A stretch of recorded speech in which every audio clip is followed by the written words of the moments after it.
Okay, if you've got a Bible, turn to Romans 1. And we're going to look at verse 9.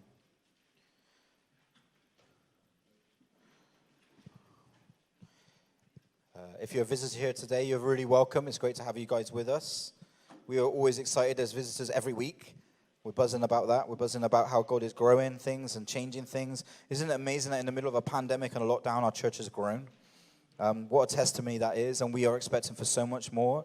When the lockdown eases and we're able to sort of have less and less restrictions, hopefully, God willing, we're expecting to see this place filled with people completely. So we're excited by the way ahead, but we're also excited by all that God is doing week to week and day to day. Okay, turn to the person next to you and say, you're delayed, but you're not denied. You're delayed, but you're not denied. I'm not sure how much of this I'm going to get through. I'm going to just wary of the kids that are out there. So we'll see how this goes. But maybe I'll have to continue it tonight, this afternoon. Okay. Verse 9, in Romans 1, verse 9. For God is my witness, whom I serve with my spirit in the gospel of his Son, that without ceasing I make mention of you always in my prayers, making request, if by some means now at last I may find a way in the will of God to come to you. For I long to see you, that I may impart to you some spiritual gift, so that you may be established.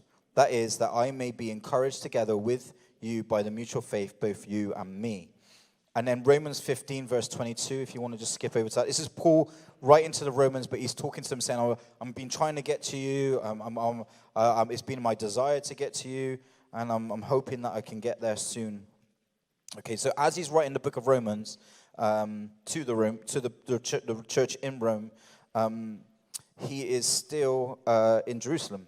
And so 22, it says, for this reason I have also have been much hindered from coming to you. But now, no longer having a place in these parts, and having a great desire these many years to come to you, whenever I journey to Spain, I shall come to you. For I hope to see you on my journey, and to be helped on my way there by you, if first I may enjoy your company for a while. But now I am going to Jerusalem to minister to the saints, for it pleased those in Macedonia and Achaia somewhere, to make a certain contribution for the poor among the saints who are in Jerusalem. It pleased them indeed, and they are debtors. For if the Gentiles have been partakers of their spiritual things, their duty is also to minister to them in the material things. Therefore, when I have performed this and have sealed to them this fruit, I shall go by the way to you to Spain. But I know that when I come to you, you shall come in the fullness of blessing of the gospel of Christ. So Paul here is just saying he's praying. He says that he's praying. It's in my prayers that I would be with you. He's asking God, I want to go to Rome. He's a citizen of Rome. And he wants to go to the church in Rome. We learned a couple of weeks ago that the church in Rome was established by brand new Christians that were saved at the time of Pentecost, and he wants to get there to equip them and encourage them. He wants to be part of something that is part of who he is, part of his culture. He's trying to get there. He's been praying to God over and over to be part of this. I want to be part of that church. Can I get to that church? He's been asking God this request. So in Acts 21, so if you turn to Acts 21, I think, let's go with that. Might be 22. But go to Acts 21. It says that he's arrested and he's giving a defense of his testimony in Jerusalem. And then in Acts 22, so if you go to Acts 22, verse 17, we're just going to work through the last few chapters of Acts. And we're going to look at Paul's journey from prayer to arrival. Verse 17, I think, of 22. Just correct me if I'm wrong, if that's not the case. Now it happened when I returned to Jerusalem and was praying in the temple, that I was in a trance. And I saw him saying to me, make haste and get out of Jerusalem quickly, for they will not receive your testimony concerning me. So I said, Lord, they know that in every synagogue I imprisoned and beat those who believe on you.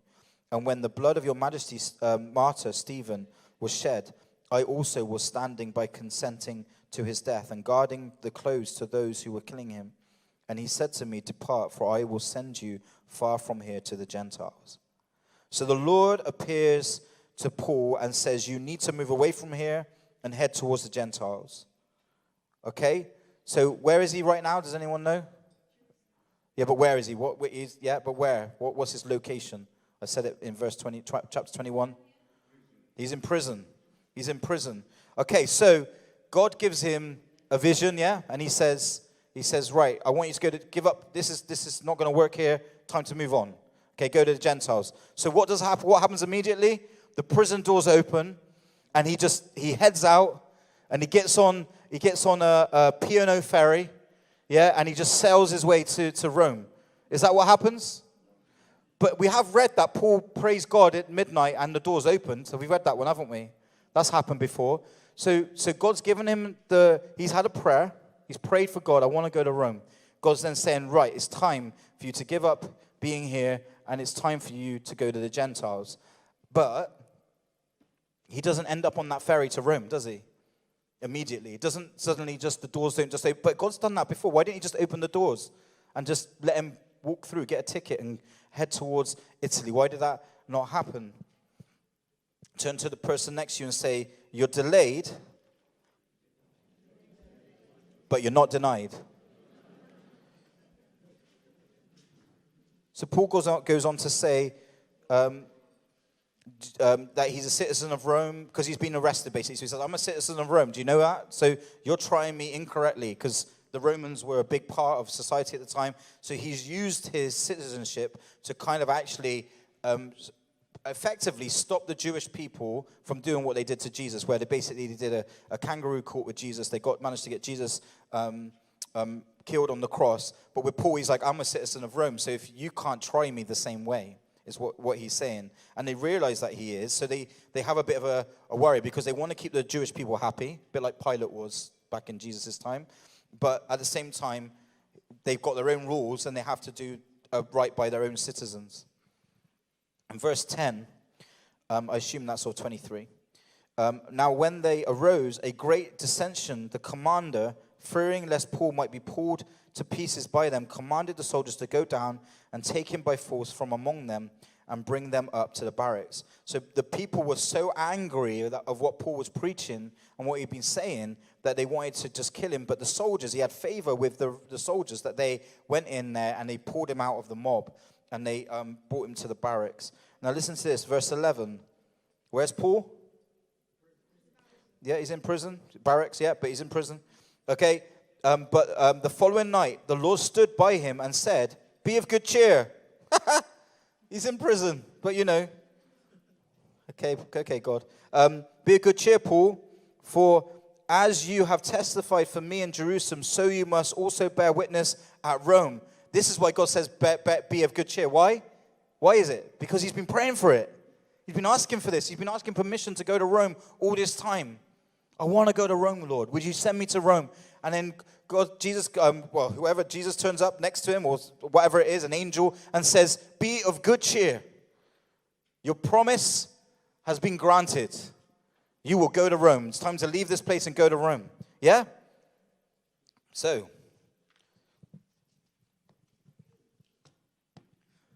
the Lord appears to Paul again. He's a bit more detailed this time. He's not just go to the Gentiles, just go to Rome. He's like, I've got it. I've got the permission. This time he says, move on. You need to head to Rome. So immediately the doors opened and Paul walked out of the prison. He booked the fastest chariot from Enterprise and he headed towards Rome. Amen? Because God had given him the promise. He surely should have been waking up with the prison doors open, the guards are all fallen over or whatever, and he just walks straight out, goes to Enterprise, which is where you get your hire cars, but chariots back then it was, and you just get the fastest one to Rome. That's what he did. Did he? No. Turn to the person next to you and say, you're delayed, but you're not denied. Okay, so let's just check out and see what happens next. So verse 12. And when it was day, some of the Jews banded together and bound themselves under an oath, saying that they would neither eat nor drink till they had killed Paul. Now there were more than 40 who had formed this conspiracy. Okay, church, listen. I'm going to read this out. Standing for Jesus will provoke many to conspire to stop you. Not only do we have an enemy out there that's prowling around like a roaring lion, seeking to devour you, but also you have people that aren't walking with God, that hate God, hate Jesus, hate everything that God stands for, that are conspiring to stop you in your walk with God. Isn't it strange that when you get saved, suddenly everyone takes an interest in your life?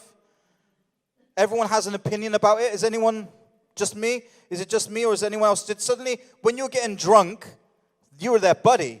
Yeah, when you were sleeping around and you're like, oh yeah, I was with so and so last night, and they're like, oh brother, mate, fist pump. You know, all that stuff's great. But actually, like when it actually comes to I'm a Christian, I don't want to get drunk anymore. I don't want to sleep around. I don't want to hurt other people. I don't want to swear anymore. Suddenly, there's a massive viewpoint about it. There's a conspiracy against you. People are conspiring to bring you back down to where you'd come from. There is not one person in this room, if you've made a step towards Jesus, that has not had that conspiracy against them. Isn't it strange that people have that opinion? Isn't it weird? It's the weirdest thing. And yet it's a fact. It's a fact of our lives. Everyone is interested in your opinion when your life, when suddenly you start saying, I want to believe in God and I want to live a better life. Because that's what God sets the standard of. And in the Word of God, it's a better life. I've always had this argument, and it's not because I believe it myself, but I've always had this argument. Even if there isn't a God, if I live by the standards that Jesus set, I would have still lived a better life.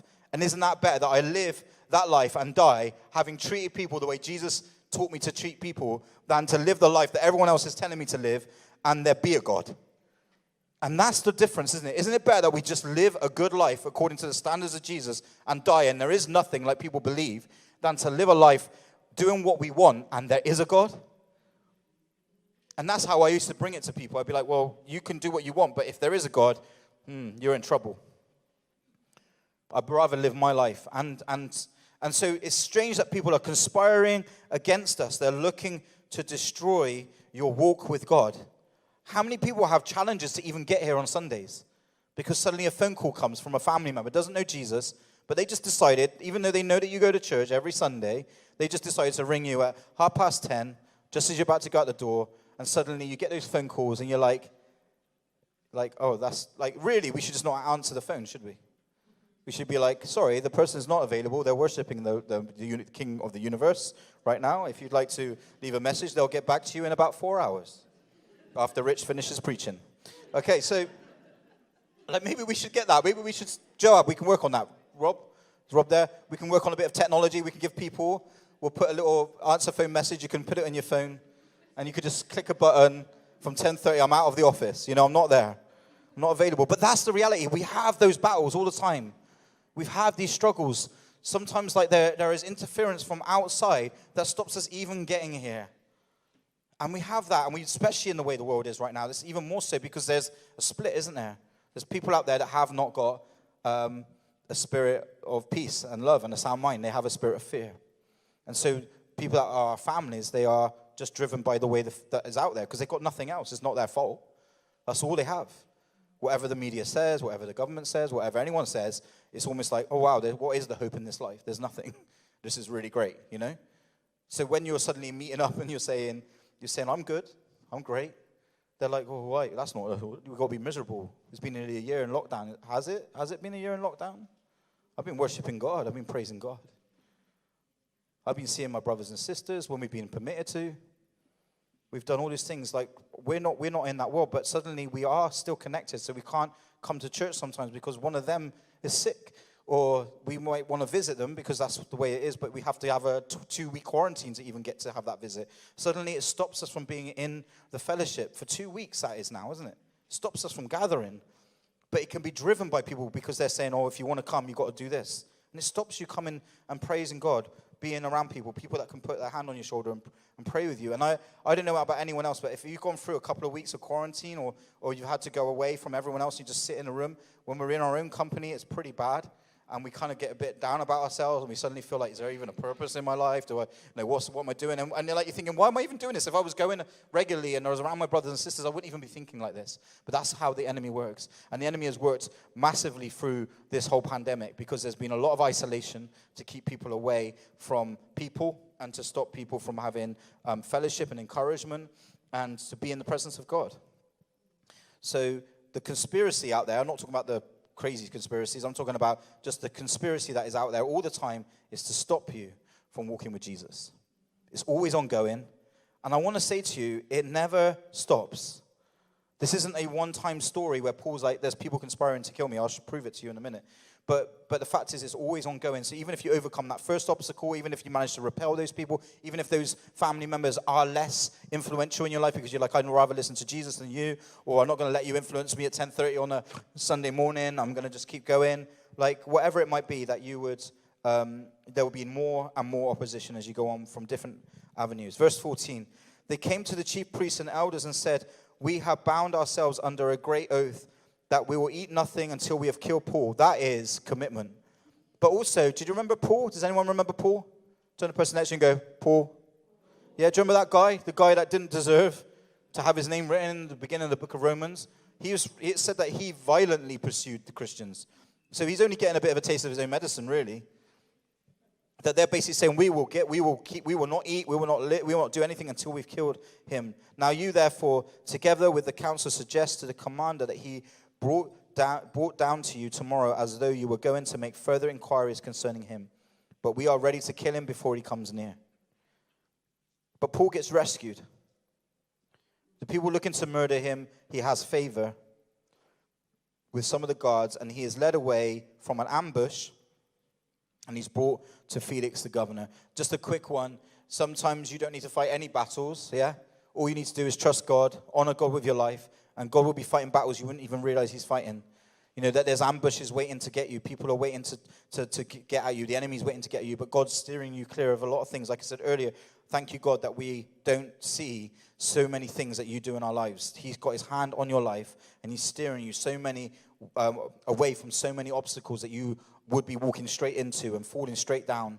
But he's steering you around all those things. And that's what's happening here with Paul. Verse 23, and he called for 2 centurions, saying, prepare 200 soldiers, 70 horsemen, and 200 spearmen to go to Caesarea at the 3rd hour of the night, and provide mounts to set Paul on and bring him safely to Felix the governor. I don't know about you, but 200 soldiers, 70 horsemen, and 200 spearmen to just get Paul from one destination to another, I would say that's favor of God. People were out there waiting. 40 people had conspired to kill him. How many angels are around you at times? How much of the army of God is around you at times when you don't realize it? There's this amazing story. I can't remember it, very forgive me. But there's a story where there's a guy in the middle of a battle, and he stood with another guy, and the guy's like, we're outnumbered, we're surrounded. And he's like, no. He says, God, show him. And then he looks and he sees that the army that's surrounding them is surrounded by an army of angels. He says, we're not outnumbered. And that's what our life is like. God, you're never outnumbered in the battle. God is always making up the numbers. God is always contributing way, way more to the battle than the enemy. Okay, so Paul's rescued from the mob. He's looking to murder him. He's smuggled out and moved to Caesarea. Sorry if I'm saying that wrong. Caesarea is a coastal town in Israel. Even though Paul isn't in Rome, he started to edge a little bit closer. Turn to the person next to you and say, you're delayed, but you're not denied. Verse 22. But when Felix heard these things, having more accurate knowledge of the way, he adjourned the proceedings and said, when Lysias and the commander comes down, I will make a decision on your case. So he commanded the centurion to keep Paul and to let him have liberty, and told him not to forbid any of his friends provide for a visit. He was allowed to be, he was under house arrest, basically. He could just chill out and people could come and visit him, which is probably how Paul managed to get all of his letters out comfortably and safely.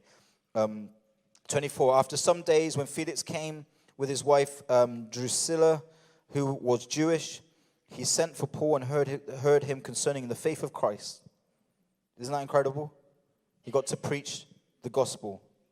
Now, as he reasoned about righteousness, self-control, and the judgment to come, Felix was afraid and answered, "Go away, for now, when I have convenient time, I will call for you." Meanwhile, he also hoped that money would be given him by Paul, that he might release him. Therefore, he sent for him more often and conversed with him. This is quite interesting, because Paul is in prison again. He hasn't left prison. He's still in prison, even though he's had the promise, even though he had his prayer, and the promise for the prayer came. Jesus has still not delivered him. He's a little bit closer, but he's still nowhere near. And yet, in the midst of this, he gets to share. I've cut out a lot of this. Go and read it for yourself. But every time he shares his testimony, he literally, every time he has to go and give account of like why he's there, he's like, "Well, let me tell you. I was walking on the road, trying to destroy the Christian church in Damascus. Jesus met me," and he literally just gives this whole account of this whole story. Then I met this guy, and Ananias, and he led me, and he baptized me, and I started this journey with Jesus, and he shares he gives the whole gospel account, he gives his whole testimony account, and he has to keep doing it every time he's moved around. He has to give it. It's incredible. So here he is with a guy called Felix, and basically he's giving him the gospel, and Felix is basically like, it says like, he's like, "I'm a bit afraid, because what you're saying is convincing me." But then he doesn't stop. He says, "I'll call for you." And they actually carry on continuing. Do you think Paul was just having a little chit-chat about what was on EastEnders, or what happened in EastEnders this week, or what was on the latest Netflix show? He was giving him the gospel every time.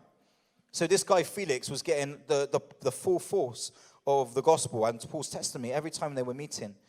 So, just to back it up, Paul hears the prayer, prays out. God hears his prayer, answers him, says, "You're going to the Gentiles." He stays in prison, but then a bit later on he goes, "It's okay, you will go to Rome, be of good cheer." It's like, finally, we're getting somewhere. But then he doesn't move anywhere. And then a bit after a while, he gets moved to the coastal town of Israel, and he ends up in that place with a guy called Felix. And so Felix is hearing the gospel, he's hearing his testimony. Listen to this in verse 27, just in case you're thinking, like, "Oh, it's not really a big deal, is it, Rich?" Well, let's have a look. After 2 years, Porcius Festus, what a name, succeeded Felix.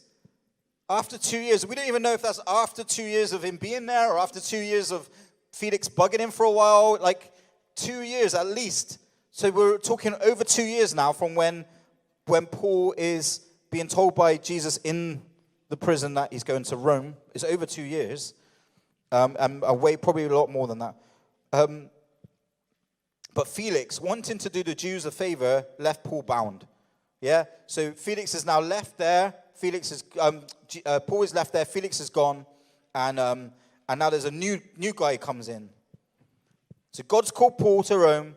Paul likely is a very good Christian. Yeah? Like every good Christian, we show the example. He shares his testimony, and he preaches the gospel. And after he's done that, he is given the governor's horse, the horse 911, okay? And so he can get to Rome as quickly as possible. Is that what happens? No, it's not. Turn to the person next to you, say, "You're delayed, but you're not denied."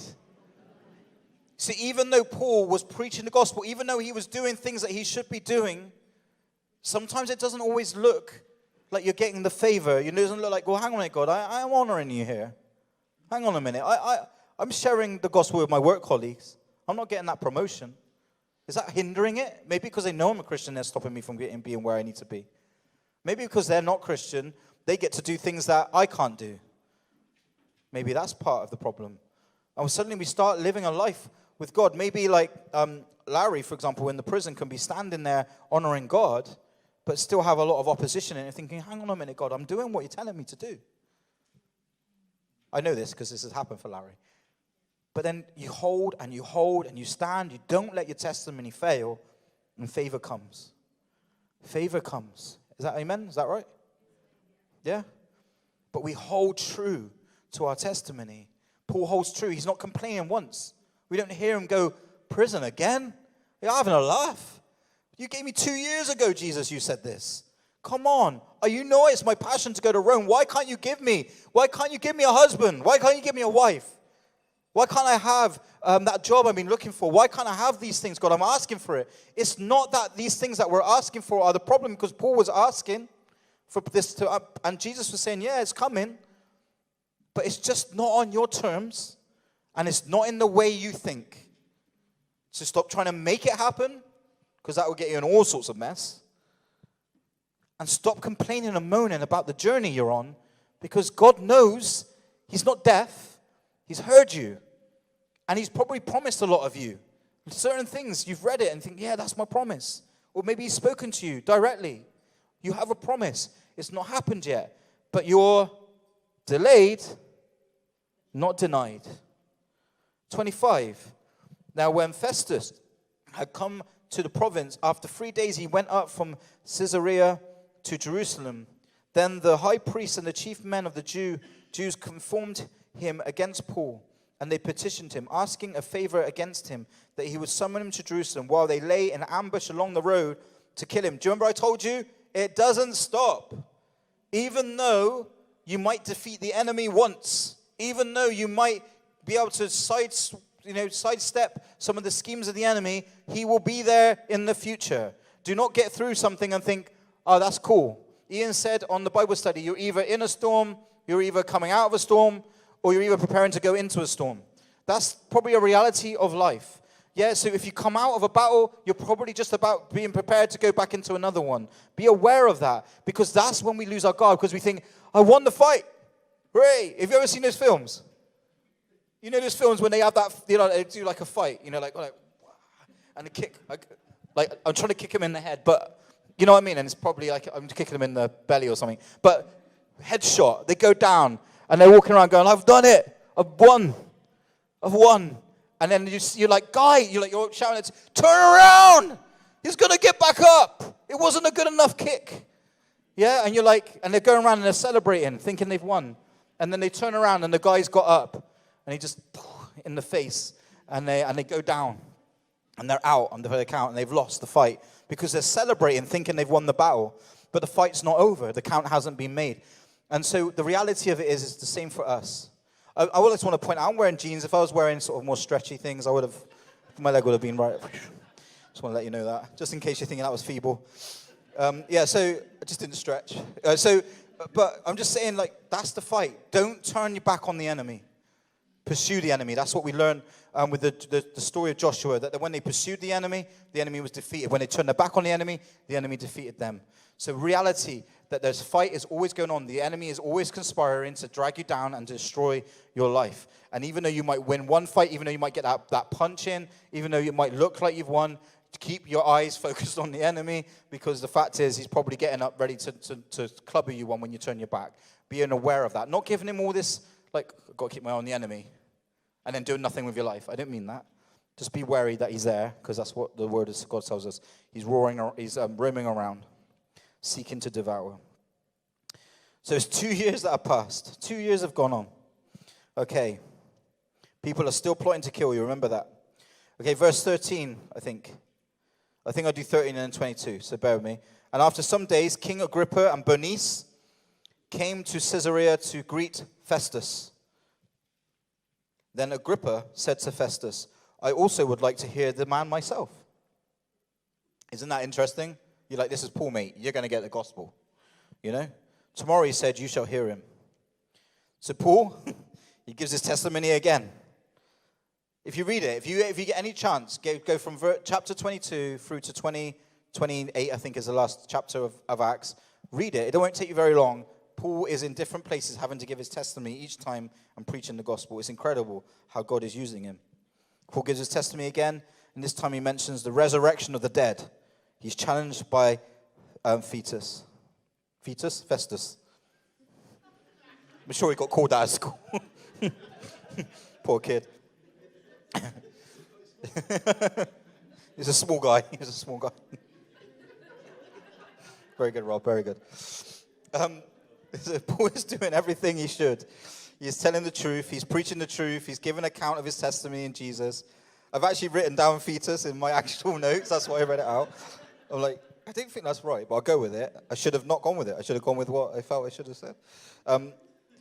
So here we go. Anyway, moving on.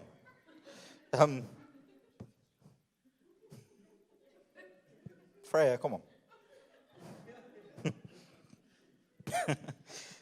so he's telling the truth, he's preaching the truth, and he's giving account of his testimony in Jesus. All things that we can do, all things that we're doing, but he's doing it whilst under arrest.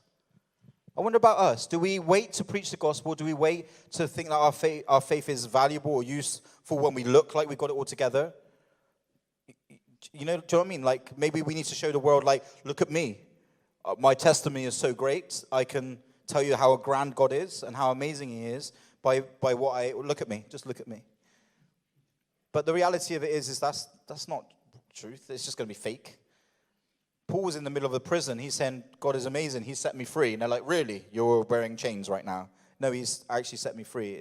So it's a conviction of truth. What about you? You might be in the same battle that everyone else, which is what we learned on Wednesday. We go through the same storm as everyone on this world, everyone on this planet. Everyone faces the same storms. But the fact is are we standing rooted in the storm? That's all that matters. It doesn't matter what's going on around us. If the world sees you rooted in the storm, then it's going to have power. That testimony is going to have power.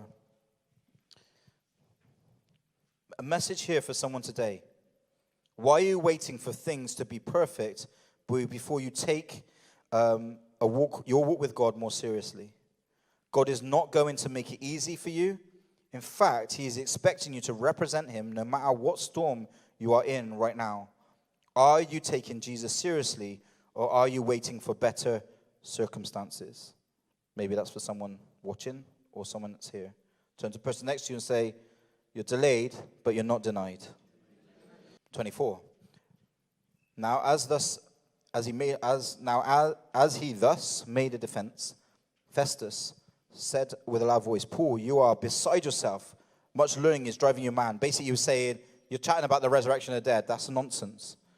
And Paul goes, I am not mad, most noble Festus. I want to keep saying fetus. But speak the words of truth and reason, for the king before whom I also speak freely knows these things.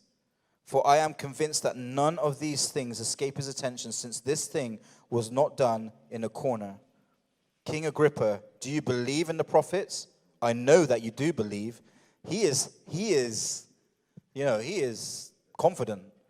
He's chatting to the king, and he's saying, because the king has got a very big connection to the Jews, like a huge connection to the religious side of things. That's a big part of who he is. He understands what he's saying. He knows all these things. He knows about the prophets. He knows what I'm saying about, because he's given him the whole account again.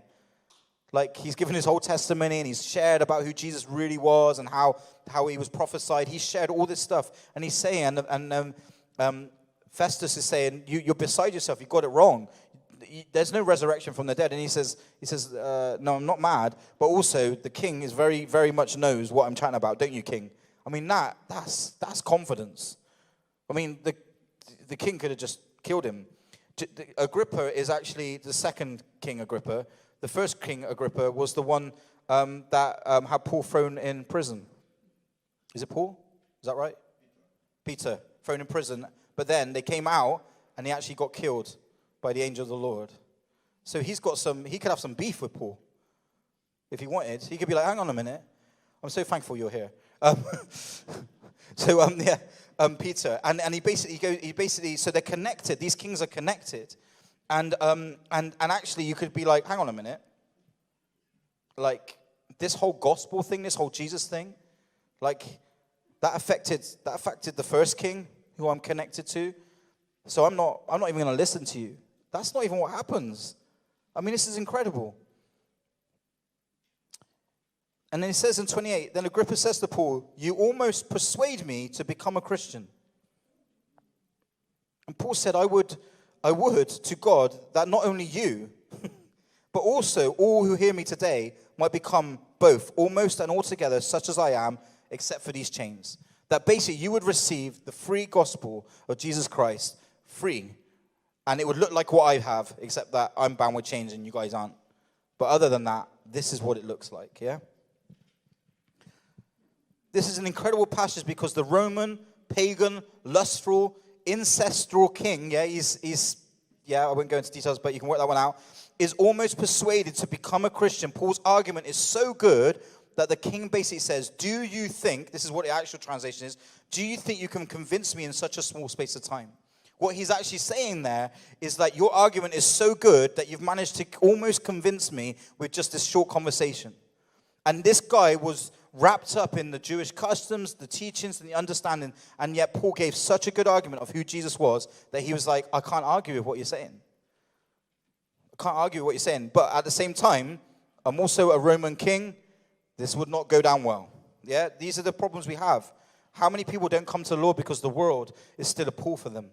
It's not that the truth isn't the truth. It's not that they don't hear it and go, yeah, that makes sense. In total, it makes sense. But they can't let go of the sin. So Paul, he keeps going. He preaches the gospel. He almost converts a Roman king to follow Jesus. And he's finally, after at least 2 years, he's found innocent. Finally. But because he asked to be tried by Roman court, he's still not free. He still needs to go to Rome to be tried, because that's what he asked for. But if he had not asked for it, what would have happened to him? He would have been ambushed on the road back and killed. Turn to the person next to you, say, you're delayed. That was awful. You're delayed, but you're not denied. But you are delayed. That's just negative, that is. Did you just go, shall we try that? So the person next to you, say, you're delayed, but you're not denied, but you are delayed. The gospel according to Mark.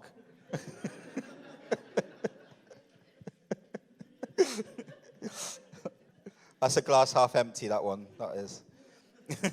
27. Verse 27. And when it was decided that we should sail to Italy, they delivered Paul and some other prisoners to one named Julius, a centurion of the Augustan regiment. So entering a ship, I won't read that. We put to sea, meaning to sail along the coast of Asia, Macedonia, somewhere else, and Thessalonica was with us. And the next day we landed in Sidon, and Julius treated Paul kindly and gave him liberty to go to his friends and receive care. And when we had put to sea from there, we sailed under the shelter of Cyprus because the winds were contrary. That's a very polite word. And when he had sailed over the sea, which is off Cilicia and Pamphylia, that's awful. Pamphylia, let's go with that. We came to Myra, the city of Lycia, where the centurion found an Alexandrian ship sailing to Italy. Why can't it all just be made in China? Do you know what I mean? Alexandrian ship sailing to Italy and to put us on board. Verse 7. And when we had sailed slowly many days and arrived with difficulty off let's go, I don't know. What is this? Nidus? Let's go with Nidus. Just say the sea silent. Let's go with that. And the wind not permitting us to proceed, we sailed. I'm teaching you a whole new language today.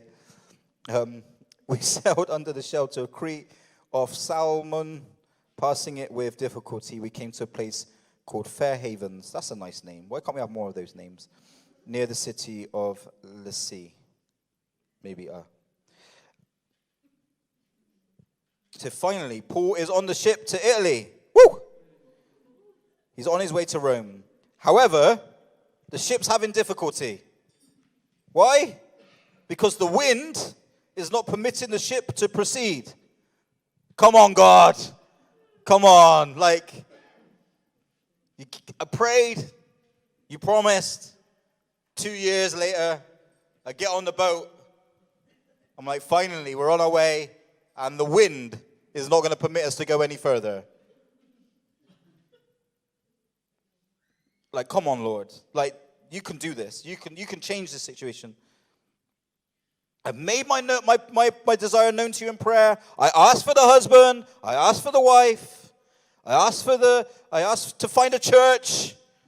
There's some people here that were praying for that. I asked, Lord, for you to help me with my health. I've asked you to help me with that provision. I put my prayer out to you, God. And then you gave the promise because I read it in your word, or maybe you just feel like God spoke to you. You were going to set me free from this addiction, Lord. That's my prayer. I've asked you over and over. And then the promise comes. And you read the word, and you say, right, it's there. I can see it. I can see that. 2 years later, I'm still not in Rome. I still haven't got it. I'm getting old. Some people aren't going to want wrinkles. You know, I'm getting old, Lord. If I don't find somewhere to be part of, a family, a church to be part of, soon I'll be redundant. I'll get there, they'll say, sorry, you're too old.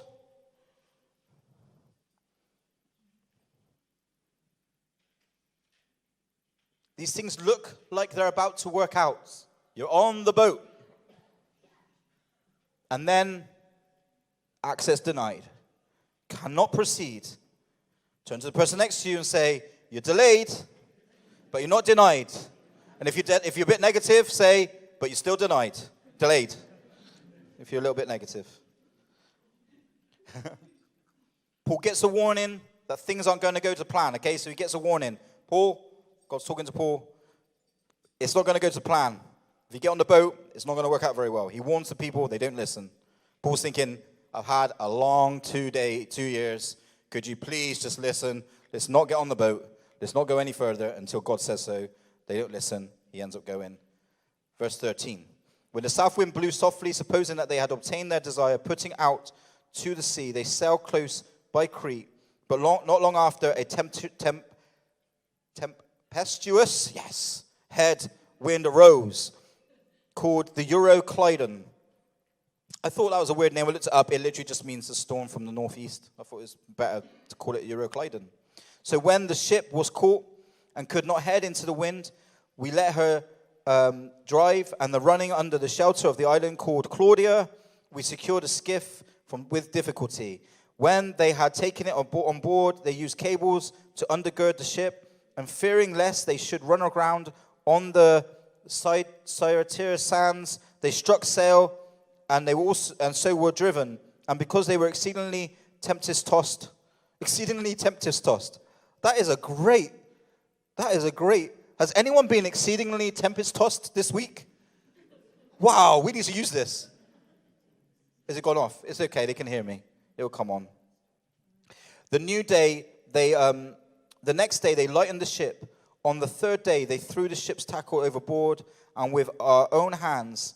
Now when neither sun nor stars appeared for many days, and no small tempest beat on us, all hope that we should be saved was finally given up. Still not in Rome. It's not looking good. We've been tempest-tossed a lot. Verse 39. And when it was day, they did not recognize the land, but they observed a bay with the beach onto which they planned to run the ship if possible. And they let go of the anchors and let them in the sea. Meanwhile, loosing the rudder ropes, they hoisted the mainsail. The wind made the shore, but striking a place where two seas met, they ran the ship aground, and the prow struck fast and remained immovable. But the stern was being broken up by the violence of the waves. 42. And the soldiers' plan was to kill the prisoners, lest any of them should swim away and escape. But the centurion, wanting to save Paul, kept them from their purpose and commanded that those who could swim should jump overboard first to get to land, and the rest some on boards, and some on the parts of the ship. And so it was that they all escaped safely to land. So they pushed on with the journey into the storm, but a huge storm hits them, and they have to get rid of all their supplies, their cargo, and end up shipwrecked on Malta. For over 2 weeks, they were in that storm, and they have the threat of death. So basically, what happens is if they actually end up in a place where it looks like it's going to not end up so well, they actually end up in a place where the Roman guards would be like, right, we need to kill them because they'll just escape. So that's what's meant to happen. That's the protocol. You're going to be shipwrecked. You're going to get killed. That's what's supposed to happen to him. And so they end up shipwrecked on Malta. Paul should have died many times just on this one little journey. And when the shipwreck looked inevitable, it was protocol to kill him. Anyone here today, here against all odds? Anyone here today, despite the fact you know you should or you could be dead? Yeah? Should or could be dead. We're here against all odds. Turn to the person next to you, you're delayed, but you're not denied. He's still not there, but he's not dead. 28. Now when they had escaped, they had found out that the island was called Malta, and the natives showed us unusual kindness, for they kindled a fire and made us all welcome because of the rain that was falling, and because of the cold. But when Paul had gathered a bundle of sticks and laid them on the fire, a viper came out because of the heat and fastened it on his hand.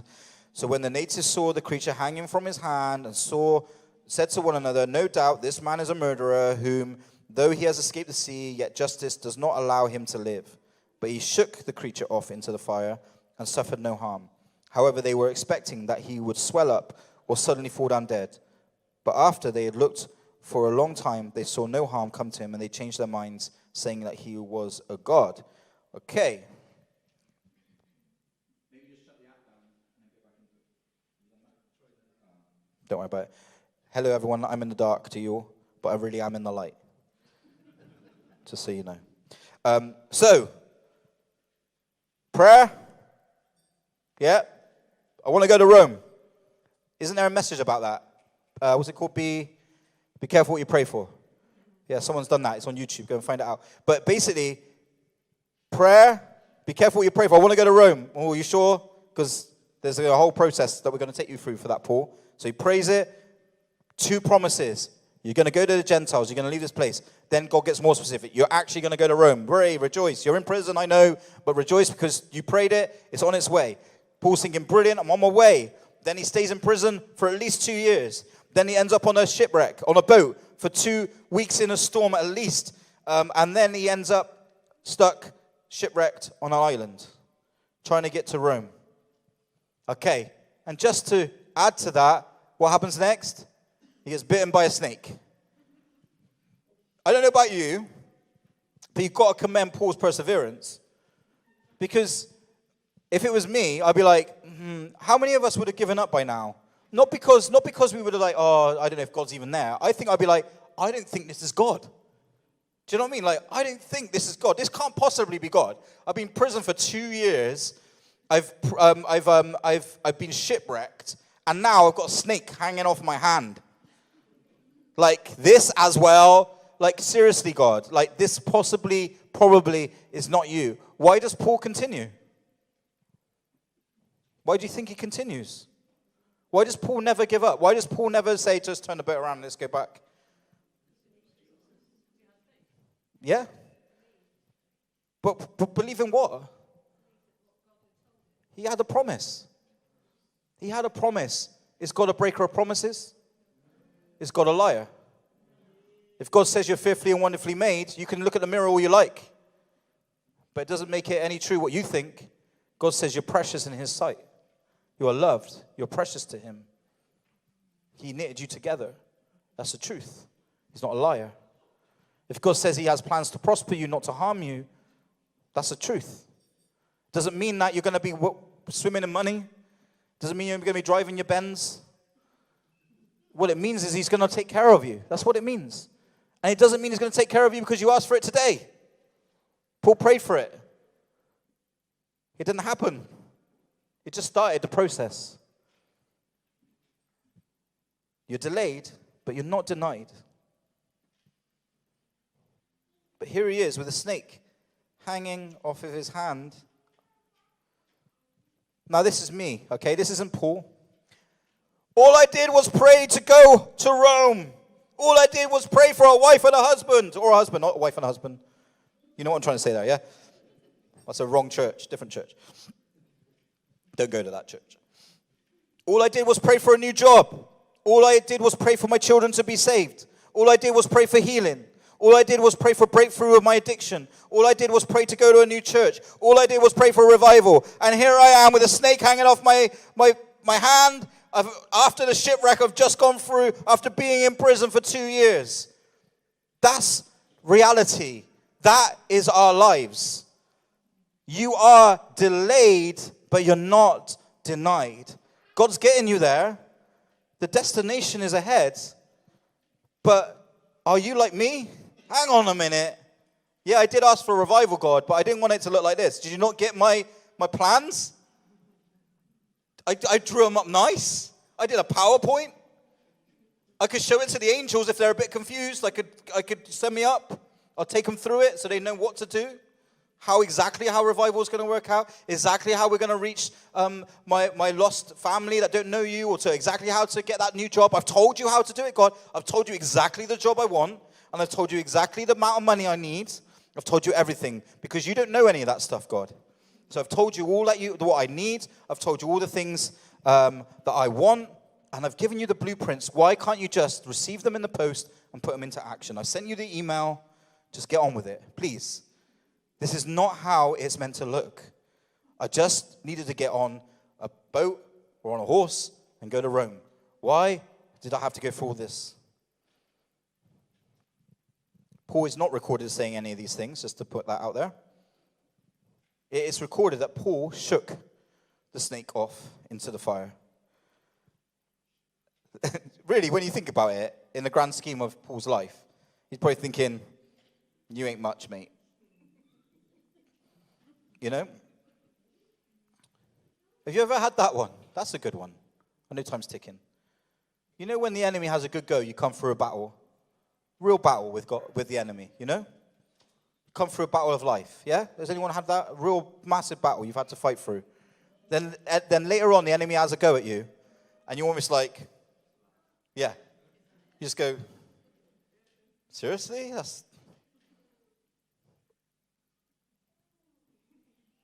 you just shake him off. Just shake him off. It's like almost like you've had this massive electrical current from the enemy coming at you, and you've been able to repel it. And then all he's coming out with you now is that little spark, you know, that little like, it's just like, it's just irritating. That's what it is. That's what probably it was like for Paul. Like, really? Paul was told to go to Rome by the Lord. Paul is not currently in Rome. Therefore, no shipwreck, no death threats, no persecution, no kings or governors, no religious rulers, no snake was going to break that promise of God. I want to encourage you today. You may be delayed, but you're not denied. But hold firm to the promise of God, whether it is over your children, whether it is for that future husband or wife, whether it is looking for your purpose in the Lord, whether it is for provision, whether it is for a job. If you just hold firm to the promise, don't do it yourself, don't make a mess, trust Him with the process, nothing will stop it from coming to pass. No shipwreck, no death threats, no persecutions, no kings or governors, no rulers or religious rulers, and no snake is going to break that promise. Church, God wants someone here today to know that whatever it is that God has promised you, whatever it is that you feel God has said to do or to be, but in spite of honoring God, despite preaching the gospel, despite praying over and over and again that your breakthrough hasn't come and that your promotion in that job hasn't happened, or that wife or that husband hasn't come through, or those children that you want haven't arrived, that provision, that healing, that salvation has not come, and you are struggling to see why, God wants you to know today. Oh yeah, sorry. I did this pause thing on there. God wants you to know today that you're only delayed, not denied. That really fell badly. Stay faithful. Stay faithful. Number 7.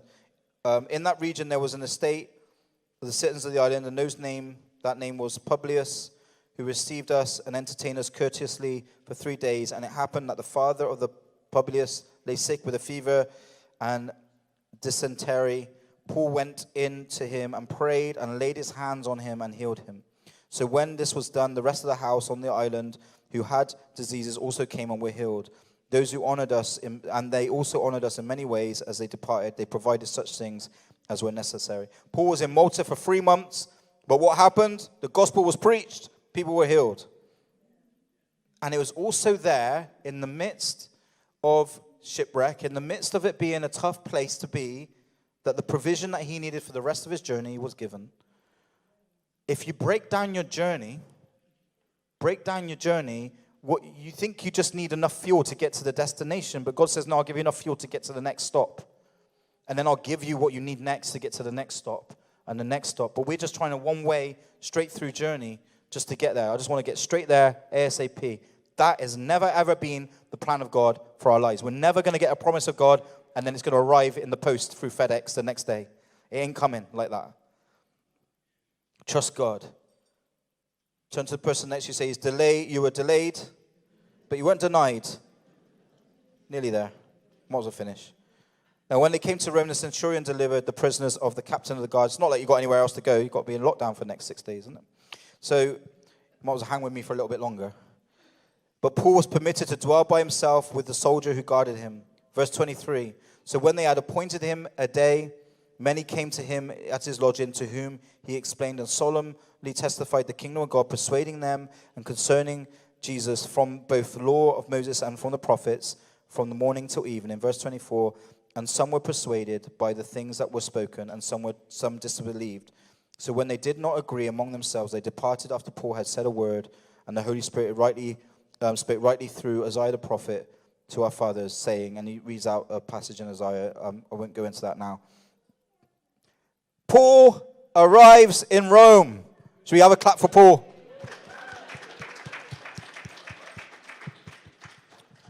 Wow, what a journey. He's brought to trial, but what happens? Again, what happens? He preaches the gospel. And it says, some, the Jewish leaders, Jewish people, were persuaded. Even those who accused him, some of them turned to Jesus. Paul was eventually released, and he was able to connect with the Rome church as he had desperately wanted to do. Verse 30, it says, then Paul dwelt 2 whole years in his own rented house. He didn't even get the same time allocated back to him. The journey took longer than the destination. And received all who came to him, preaching the kingdom of God and teaching the things which concern the Lord Jesus Christ with all confidence, and no one forbidding him. Paul prayed to connect with the church in Rome. The Lord confirmed his desires with a promise. Paul then embarks on an epic journey to reach Rome. He doesn't get there instantly. He doesn't get there easily. He faces rejection, death threats. He is forgotten. He is delayed a lot. He is arrested, attacked, shipwrecked, bitten by a snake. But none of these things stop him from his destination. But is the story really about Rome? Is it really about the destination? Aren't all of our stories about the journey? Isn't the real substance of our testimony not that we are saved or that we are healed, but that we receive provision or that we've received provision or favor or breakthrough? Isn't the story that we tell actually about the journey we took to get to that destination? Isn't that what we tell them? Let me tell you where I came from to get to this place. So if you are waiting for favor at work, stay true to God. If you are looking for a new job, don't try to get there yourself or too soon. Let God lead you. If you are waiting on healing, don't try and work it out. Just stay true to the journey God is taking you on. Waiting for that husband or wife, rather than trying to do God's work for him and making a right mess of it, why not just stick to the journey and the path you are on? You will get there. Maybe you have a heart to serve God in a specific way. Just enjoy the journey and God will get you there. When I look at this story, Paul's goal was to get to the Rome church. But on the way, how many people heard his testimony? How many people received the gospel? How many people saw the power of God demonstrated through Paul's faithfulness? How many lives were changed because Paul wasn't moaning or complaining about the journey? He wasn't angry with God because he wasn't where he wanted to be. He didn't look at his life as all wrong because it wasn't at the destination.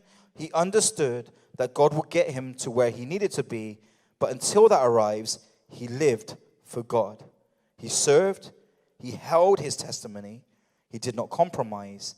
He did not quit or complain.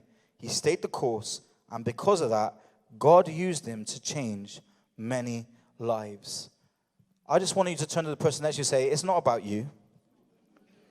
It's not about you. Sometimes your journey is about the people you can impact if you're honoring God, if you allow him to. It's not about you. We make it about us, but it's not about us. Oh, the shipwreck, the snake.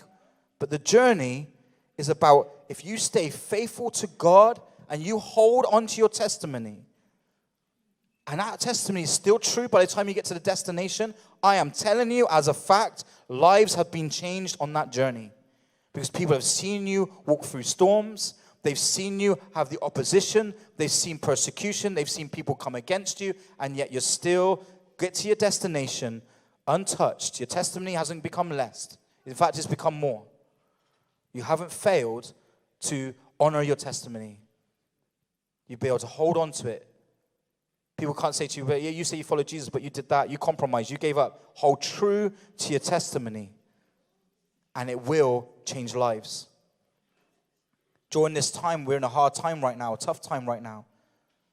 But if you hold true to your testimony, you show hope instead of hopelessness. You show love instead of hate. If you show the true gospel of Jesus Christ in a time when that opportunity is not really seen by this world, it will change lives. Hold true to your testimony. Make sure that Jesus is still central to your life, and you will get to your destination. You will get there.